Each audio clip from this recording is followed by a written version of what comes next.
Okay, so I'll start with the introduction. I will start with myself, if I may. I'm Davit. I'm an angel investor. I do invest together with Axel, Business Angel Network, and I am a serial entrepreneur and a business mentor. And we will try to talk about how to be likable, which is hard to talk, but we will talk about angel investing and what to expect and so on. So please, maybe you will introduce yourselves a little bit about you. Yes, hello, Audra, American in Paris, but also the second residence in Finland. Vice President of Corenvest, which is an angel portfolio company that's based in Finland and also a branch in Paris. I'm very involved in the angel networks, so I'm on the board of the European Business Angel Network and also with the Sophia Business Angels Network in the south of France. And I had founded a women-led network in central Finland called the Flying Fin Angels because it's in the Flying Fin area with all the rally drivers. So it's always thinking out to the box. And so that's a lot of I had set up helped set up one of the first angel networks in Bahrain, in Temu, before the angel networks were coming out. And so that's where a lot of that angel activity. I'm also with the European Commission on the European Innovation Council for the EIC jury for the ICT, health and energy, and that's to bring in a European investment fund so that the innovation rests in Europe and they have more of the unicorns rather than losing and having a brain drain going to the US. And so I'm very involved also on that EU side with the D2XL programs in hydrogen and clean fuels and renewable energy production and sustainable mobility. So I'm quite interested in the sport, health, being, and cybersecurity and sustainability. So that's where... That's impressive. Thank you. Same, maybe? Yes, thank you so much. Hi everyone, I'm Maxime. I'm 30. No, thank you. I'm an angel investor. I invested in over 50 startups all over Europe. And today I'm running Paradise Club, which is the angel syndicate I founded 3 years ago. We have 1,300 angel investors and family offices in the club. And we invest in 3 startups every month, up to 1 million euros per startup. And before being an angel, I used to be a startup founder. So I know how it is, I know the struggle. And then you created Paradise, right? Exactly, so we need Paradise, so I created it. And started my first company when I was 15. Then the second one when I was 20. Was building machine learning and AI back in 2015. And sold the company 5 years ago. So hopefully I'll get to connect to many of you after the panel. And thank you again for hosting us. Thank you. Israel. My friend, please. Yes, thank you. Israel from Mexico. Yeah, Israel from Mexico. Just clarifying that. Yeah. Hello, everybody. I'm an angel investor based in Mexico City. I'm also a member of the largest angel network in the whole of Latin America. We have more than 83 countries. Also, I'm a board member in Global Business Angel Network. In that area, we cover these 83 countries and we do cross-border angel investments. What I do, I'm normally an entrepreneur. I also create companies, but I like to invest. And I'm also a member of the 2 BCs based in Mexico and 1 based in Luxembourg. Very agnostic.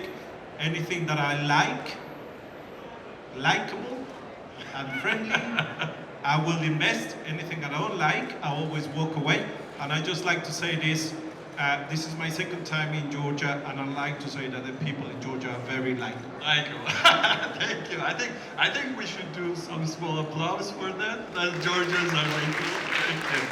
And we have the panel member we were expecting, Ketevan Khuntsaria is an entrepreneur, board member of the Axel Business Angel Network and the investor itself. So, Ketevan, 30 seconds to introduce yourself, maybe. Hello, everyone.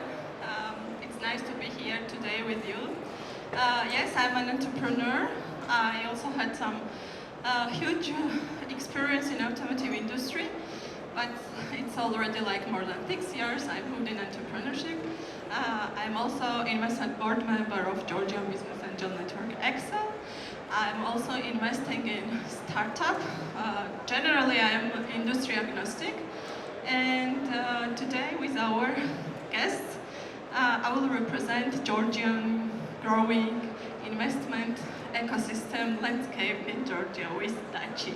Okay, thank you. Thanks a lot, guys. It's very interesting. We have very broad, let's say, backgrounds and experiences, and with variety of many fields of the investment. And I want to jump into the process, and I think Israel will have a lot to talk about how to be likable. But before that, what do you think is the, because when we are thinking about likable, we need to have some kind of red flags, or we need to have something that investors are not really liking, you know? So what are those? Maybe you will find something in the pitch deck, maybe you will find something in the team. So what are those red flags that you are, like, you know, scanning sometimes when you're trying to invest into startups? No, that's a very good question. What normally happens, and we always say that we do things in life with people that we like. We normally get married with somebody we fall in love and we like. Normally, yes. Normally. Eventually, we also get divorced and then we like somebody else, right? But with entrepreneurship and angel investment, I think it's exactly the same. We can't stop, because the checks that you write normally is your own money. So the decision is yours. And yes, when you invest as an angel group, you get all this to confirm who you are and what you're doing and whether the startup that you're going into is good. But normally when you see an entrepreneur coming to you to pitch or goes on stage to pitch, you start reading their body language.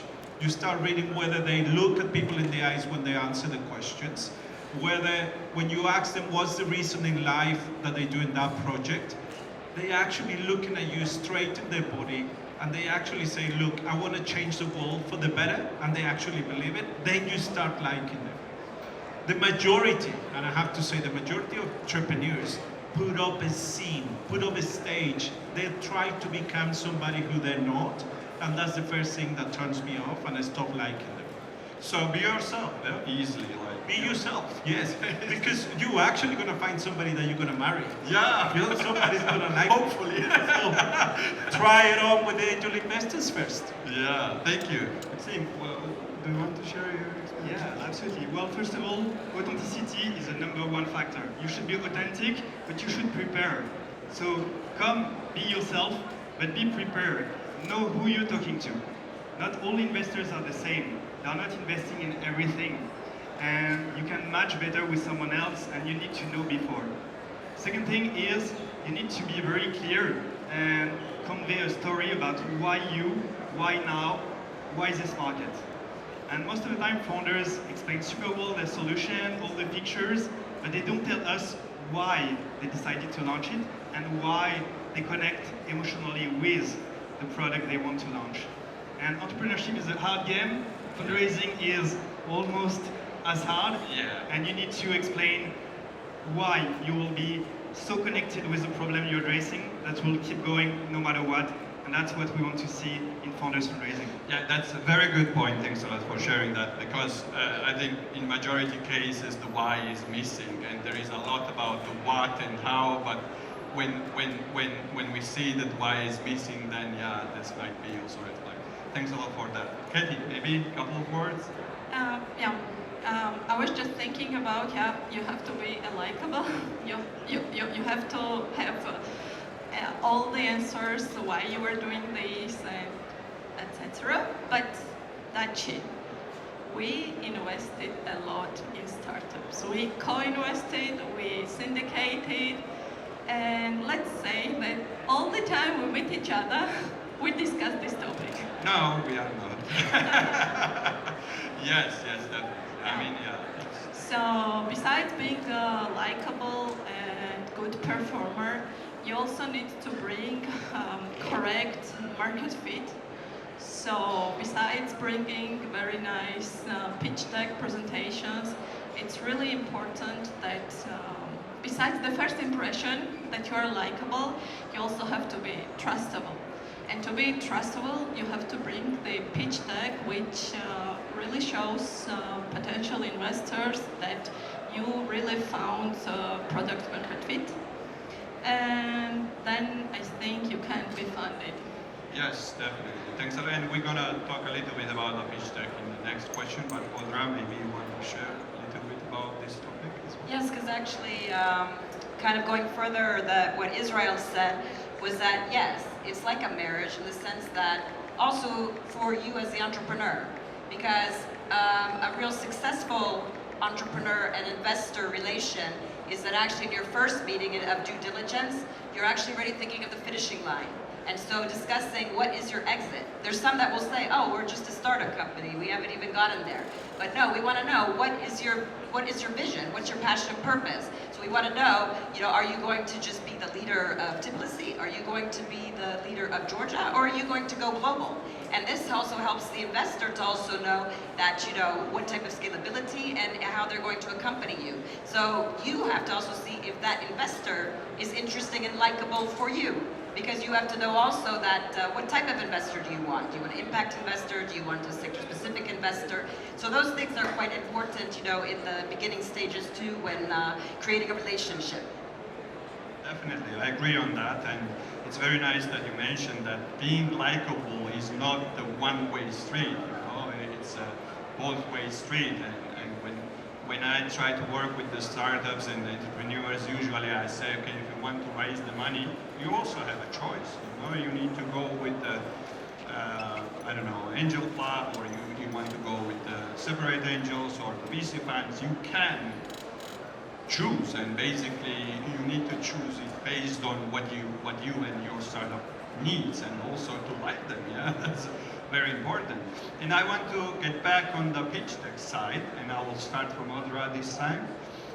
We mentioned, Katie mentioned that was a very nice topic about the pitch deck, and what I think first impression comes on the startup from the pitch deck.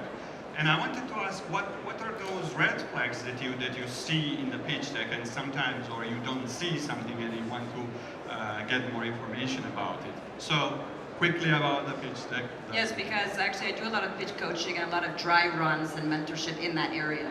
So I would actually say that in your pitch deck, it's very important that the storytelling, that there's a thread of your story going from the beginning to end. So it's also about, again, the finish line. So when when they say, okay, what are the must-haves? What about the pitch deck? It's not about the number of slides. It's actually, you have to have the must-haves, like what's the problem, what's the solution to the problem, and then what's the innovation? What's the special sauce, in that innovation? And then from there, as you're building up on that story, that when we see that, okay, we see where that special sauce is and where that, innovative technology is, then we want to know, okay, how you're making money. So what's the business model? And business model is most important, and that's where the red flag is, because many don't quantify the business model. We don't know what the revenues, the subscription fees are not, so we can't see what is the revenue stream. What is that revenue coming?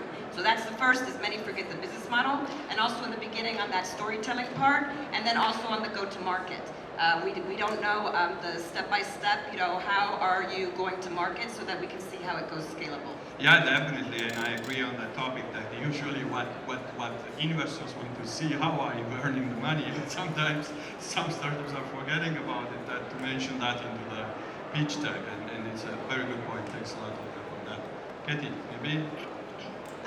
Yeah, I have seen quite a lot pitch decks, and yeah, I have seen there a lot of financial projections. I have also seen financial projections which have this hockey stick growth, but without Steve Jobs level projections.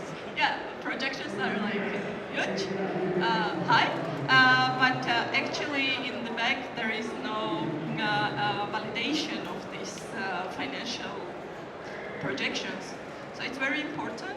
Besides that, business model and how really they are generating the revenue. Also, it's very important for me to see competitors' landscape.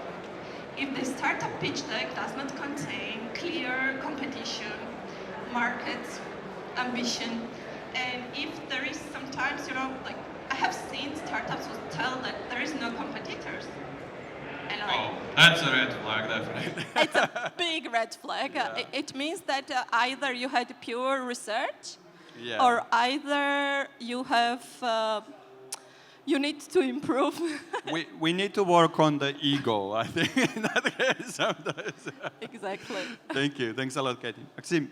Yeah, 100%. Like we love to see exponential growth on the deck. We love to see course. competition graph with your startup alone in the Yeah. red, Yeah, in the right top corner. But actually, in early stage, what we look at is the founders, most of everything else. And what I personally look out when I try to evaluate if the founders are any good is the learning curve and the execution curve. And you can already see the premises in the deck. First example, even if you're just pre-revenue, you have done few things already to set your company and to set it up. So you can tell me about what you've done so far, like how many potential customers you've talked to, how many people subscribe to the wait list, or what are the competitive market and what is missing, or you spend how many years in that industry and you developed a special sauce, a secret sauce, something you know that is controversial or that is not known by the other players in the sectors. That's what I want to feel. That's a learning curve and execution curve. And second thing is, once you send your deck away, better do it with a warm intro. But if we don't, do a short email to send it, and then update the investors. Harass them until they say, no, I don't want to receive the email anymore. But trust me, being able to see your evolution is the most important compared to just seeing one deck one time, one state of the art. So keep us updated and show us the execution curve. That's the most important. Thank you. I think shortly, it's like don't send pitch decks into LinkedIn DMs immediately when you see the investor. That's not likable. Good point. Yeah, good point. Thanks a lot. Israel, maybe? Yeah. From Mexico. Yeah. Well, Can you elaborate on pitch the pitch decks. deck red flags? Yes. pitch decks. Red flag with me, don't send me a pitch deck. Oh my God. They're just so boring. Every time I see an email, every time I see somebody's going to pitch, I'm thinking, how many slides is this going to be? The first slide has the name of the startup. I've seen thousands. I don't accept sure. pitch decks anymore. I said, give me one pager any time of the day. And if you cannot give me one page, what you do, how you do it, how you want to change the world, and what you're going to do, I don't read the pitch decks myself. I don't. Some of the angel networks, they work like that because obviously that's how they do it. But I don't. I hate pitch decks. If you ever see me in the street or you're going to pitch me, give me you one pager and give me the facts. But that's me. Yeah. And that's why not everybody likes me. I think And my pitch colleagues are deck- quite right on everything they said about the pitch deck, of course. I think pitch deck is itself red flag for you, not like Yeah. something into the pitch deck. It's like, oh, you took time to do a pitch deck. Why don't you take time to just do one page of Yeah, what you do? I agree. And then we can talk or not after Yeah. that. But that's me. I think that's a really good point. Sorry. I mean, if someone is sending you like a 30 seconds video instead of the pitch deck, that might be also, very interesting, and you might like stop and like, oh, wow, this But guy. maybe what's more interesting is that we're talking about pitch decks. I mean, these guys, they do an amazing job. Obviously, I think I do as well. But we've been doing it for the past 50 years like that. And then we said, well, no 30 pages, maybe 10. Okay. Like Audra said, it's like, it doesn't matter how many pages, tell me about the storytelling. And then, Okay. and then we just try to fix something, and then fix something else, and the market, and the niche in the market. And then this, because we're not happy with the pitch deck. We're trying to tell the entrepreneurs, nah, I don't understand. Give me this, and give me this. But there is a And that's moment right. when we don't understand as well, and we need to mention that. Yeah, Yeah, because, but then you don't need to put it on a pitch deck. Just mention it to me. yeah, good point. Thank you. May I yeah, jump please, here? please, and Maxime as Just well. quick Starting. question. Yeah. Because I think that the most startups will be interested. What should be on this one page? Yeah, that's a good point. Yeah, what Exactly. So if you can put it on a pitch deck, 10 slides, what can you put in 3 sentences or 3 paragraphs? What is the facts that you want to hear, which are the same as I want to hear, and Maxime, and Audra. We all want to hear the same, and then say, okay, I want to talk to you, or let's keep talking. And most of it is about talking. The rest, you're going to do a due diligence anyway. You're going to check everything Axel else. is doing that for me, so that's why. Exactly. Exactly. Axel does it for you. So why do you want to make the entrepreneur go there on stage with 10 slides that he's nervous about? You reading the slide, the entrepreneur is here trying to make contact with you, and you reading over there and thinking, I don't like the color of that slide. Oh, his market is not right. That's out of place. And that's what goes through our mind most of the time. Thanks a lot. But you know, actually, what he's elaborating on that makes sense is because, again, why do people say the 1 minute pitch, the 2 minute, 5 minutes, 7, 10? And the thing is, you have to already have your base. And that's why when we say, okay, a 1 minute pitch, or when you say 30-second video, that's where you want to know, okay? Who's behind the idea? What's the idea? Where's the marketing opportunity? When are you going to get there? What's the milestones? And why? And as we were saying, you were mentioning why. Why is this important to me? But it's also, it's not just why it's important to the investor. That's where the passion and purpose is. Definitely. Maxime, you wanted to say something. No, exactly. Maybe just a quick number for you guys, asking you, how much time do you think a VC spend on average for a seed fundraising deck? There was a study done by DocuSign? Yes, DocuSign. Yeah.